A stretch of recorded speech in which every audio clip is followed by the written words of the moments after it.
नमस्कार साथियों, मैं दीपक पांडे आपका इस यूट्यूब चैनल पे स्वागत करता हूँ।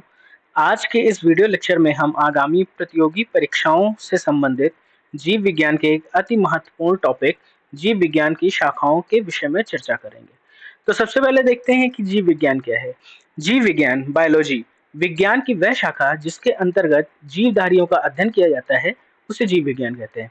सबसे पहले देखते हैं कि बायोलॉजी शब्द का अर्थ क्या है। बायोलॉजी शब्द दो शब्दों से मिलकर बायो और लोगस से मिलकर बना हुआ है, जहां बायो का अर्थ है लाइफ, जीवन, और लोगस का अर्थ होता है अध्ययन या स्टडी, जिसका अर्थ है कि जीवन का अध्ययन ही जीव विज्ञान है।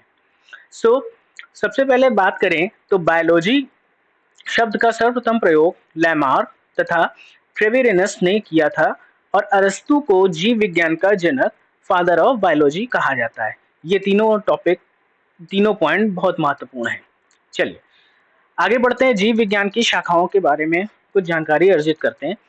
तो अगर हम बात करते हैं घास का अध्ययन, तो एग्रेस्टोलॉजी के अंतर्गत घास का अध्ययन किया जाता है, जबकि किडनी का अध्ययन हम नेफ्रोलॉजी के अंतर्गत करते हैं। एंजाइम का अध्ययन हम एंजाइमोलॉजी के अंतर्गत करते हैं और माइकोलॉजी हमें कवक के अध्ययन से संबंधित करता है। एपीकल्चर हमारा मधुमक्खी पालन का अध्ययन होता है, जबकि सेरीकल्चर हमारा रेशम कीट पालन का अध्ययन कहा जाता है। अगर हम मत्स्य पालन के अध्ययन की बात करें तो उसको पिसीकल्चर कहते हैं और फलों का अध्ययन हमें पोमोलॉजी के अंतर्गत करना होता है। एंथोलॉजी पुष्पों का अध्ययन होता है, जबकि एंटेमोलॉजी कीटों का अध्ययन होता है। अगर आप मछलियों के अध्ययन की बात करते हो तो इसको इक्थियोलॉजी कहा जाता है। यहाँ ध्यान रखिएगा कि मत्स्य पालन का अध्ययन पिसीकल्चर और मछलियों का अध्ययन इक्थियोलॉजी। चलिए और भी देखते हैं। तो अगर हमें छिपकलियों का अध्ययन करना है तो वो विधा बायोलॉजी की सोरोलॉजी में होगी, जबकि एनिथ्रोलॉजी हमें पक्षी विज्ञान के अध्ययन के बारे में बताएगी। ओफियोलॉजी हमें सर्पों का अध्ययन बोला जाएगा और सर्पेंटोलॉजी हमारा सर्प विज्ञान कहा जाता है, जबकि कार्डियोलॉजी में हम दिल और उसके कामकाज से संबंधित बातों का अध्ययन करते हैं। डेंड्रोलॉजी हमें झाड़ियों और पेड़ों के अध्ययन के बारे में बताती है, जबकि अगर हमें अंतरिक्ष में जीवन की संभावना का अध्ययन करना हो तो हमें जीव विज्ञान की एक्सोबायोलॉजी के बारे में बात करनी होगी। एस्थीसियोलॉजी हमें संवेदना का विज्ञान कहलाता है और अगर हम उम्र की बात कर रहे हैं या जरा अवस्था की बात कर रहे हैं तो उसको हम जेरेंटोलॉजी के नाम से जानते हैं। यहाँ पे कुछ प्रतियोगिता संबंधी सवालों का अध्ययन कर लेते हैं। तो अगर पहला सवाल हमें दिया गया है कि जीव विज्ञान अध्ययन करता है, चार ऑप्शन है, केवल जीवित जानवरों का, केवल वनस्पति का, जीवित वनस्पति का, जीवित तथा मृत जानवर दोनों का, जीवित तथा मृत वनस्पति दोनों प्रकार का। तो जीव विज्ञान हमारा जीवों के अध्ययन से संबंधित है। इसका सी ऑप्शन सही ऑप्शन होगा। अगर आप जीवित तथा मृत वनस्पति की बात करते हैं तो वो वनस्पति विज्ञान कहा जाएगा। दूसरा क्वेश्चन हमारे पास में है कि विभिन्न प्रकार के परागकणों का अध्ययन कहा जाता है। चार ऑप्शन दिए गए हैं, पैलिनोमोलॉजी, दूसरा पोमोलॉजी, न्यूरोलॉजी और साइटोलॉजी। तो चारों ऑप्शन में अगर हम देखें तो सबसे पहले हमें यह समझना होगा कि इन विधाओं का मतलब क्या है। तो अगर हम बात करें पैलिनोमोलॉजी तो ये विभिन्न प्रकार के परागकणों का अध्ययन है। दूसरा पोमोलॉजी का मतलब होता है फलों का अध्ययन।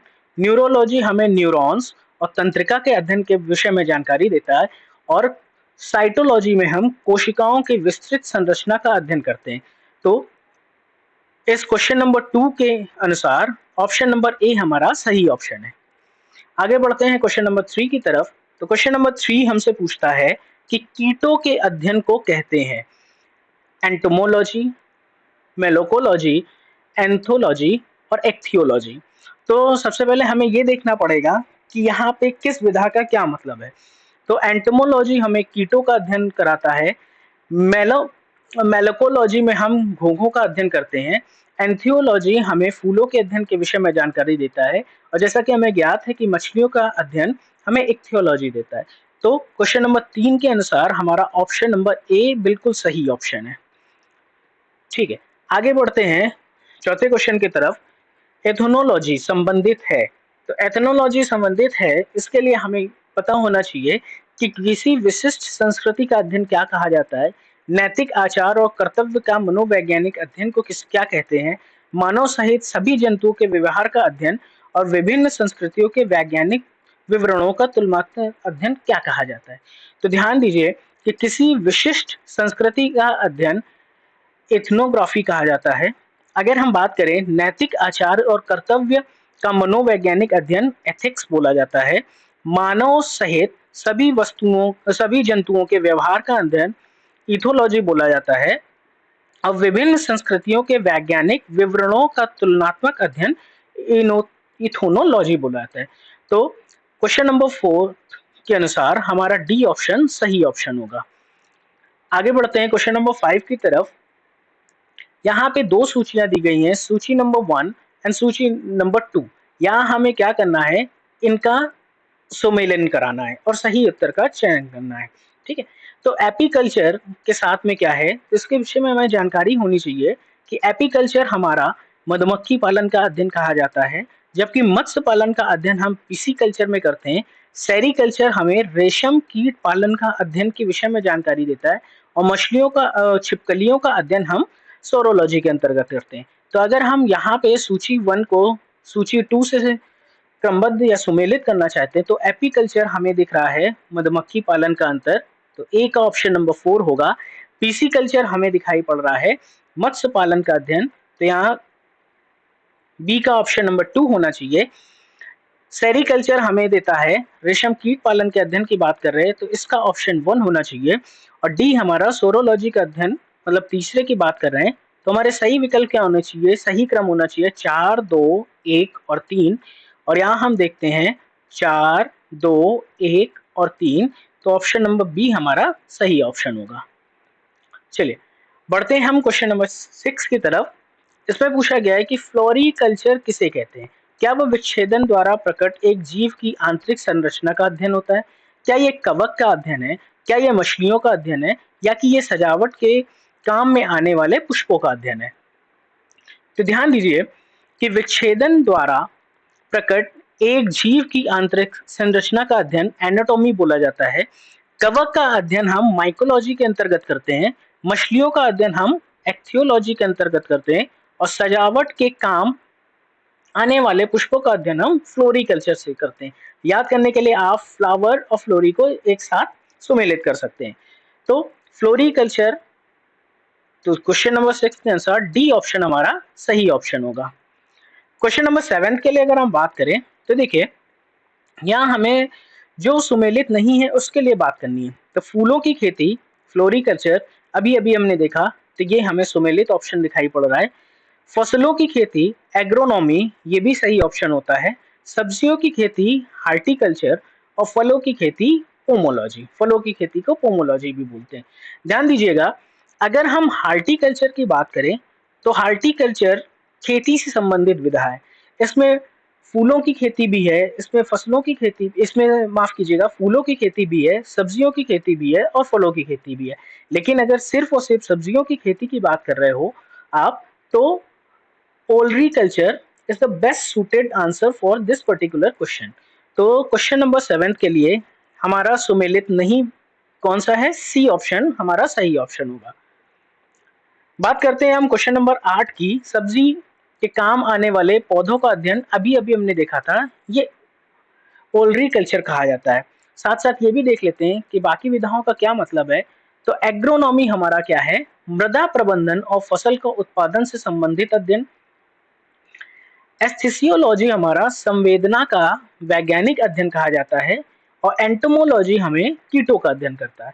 तो 8 नंबर क्वेश्चन के अनुसार हमारा सी ऑप्शन बिल्कुल सही ऑप्शन है। चलिए अब बात करें बायोनिक्स की। तो बायोनिक्स क्या है?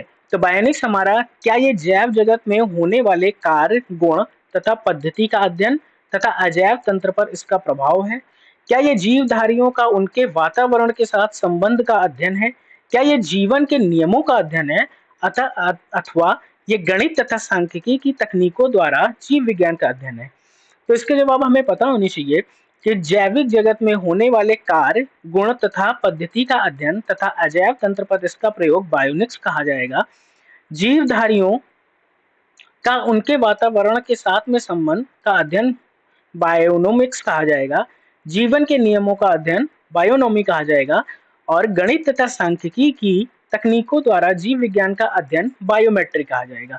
तो ध्यान देखिए, क्वेश्चन नंबर 9 के लिए ए ऑप्शन हमारा सबसे सुटेबल आंसर है। चलिए हम क्वेश्चन नंबर 10 की बात करते हैं कि बेमेल करिए फिजियोलॉजी, साइकोलॉजी, पैथोलॉजी और बैक्टीरियोलॉजी। तो देखिए, फिजियोलॉजी, पैथोलॉजी, बैक्टीरियोलॉजी ये सब विज्ञान की विधाएं हैं, जबकि साइकोलॉजी एक मनोवैज्ञानिक विधा है। इसमें हम क्या करते हैं, मनोवैज्ञानिक विधा की बात करते हैं। तो बेमेल ऑप्शन हमारा ऑप्शन नंबर बी होगा। ठीक दोस्तों, आशा करता हूं कि ये वीडियो लेक्चर आगामी प्रतियोगी परीक्षाओं के संदर्भ में आपकी सहायता अवश्य करेगा। साथ जुड़े रहने के लिए धन्यवाद। परीक्षाओं के लिए बहुत बहुत शुभकामनाएं। धन्यवाद।